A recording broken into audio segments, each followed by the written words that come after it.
I'm Kari Byron, the crash test girl. I feel like a ninja warrior. I'm traveling the world to find inspiring stories of young people searching for answers to some of the biggest questions of our time.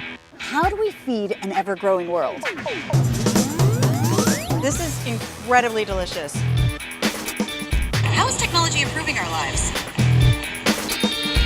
How do we make megacities like New York more livable? With so much conflict in the world, how can we live in peace? We'll look for answers to these questions and figure out how well they work. That's what crash testing is all about. My first stop is Berlin, Germany, a city that was divided by a wall for almost 3 decades. Today, it's one of the most diverse and vibrant places in the world. Berlin became a true melting pot because people came from everywhere. So my question is this: do walls meant to separate people actually work?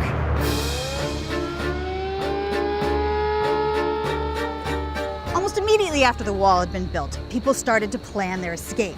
This right here marks one of the 70 tunnels that were dug from the east to the west.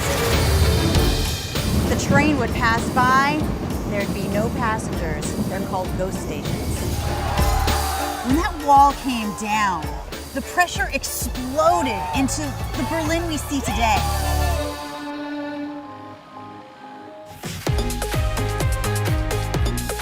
I think it's really important for kids to explore. Nothing opens your mind like talking to someone with a completely different perspective from a completely different place, especially the kids. They're gonna show you exactly what makes a place awesome.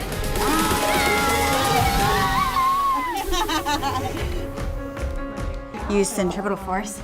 I'm taking all the science I learned from 15 years on MythBusters Oh yeah!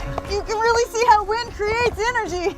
and applying it to life, breaking complex issues down to their understandable parts. Even though the guard was very scary, you were positive and you made a situation better by smiling. As an artist and a mother, I also see the creative side of things. Do you feel like artistic expression was a way of healing? 100%. Answers to our questions can be found in a culture's food, This is Persian comfort food. way of life, And idea of fun. this is wild. How's it feel to jump that high? Does it feel free? Yeah, like a bird. So let's dive in and crash test the world together.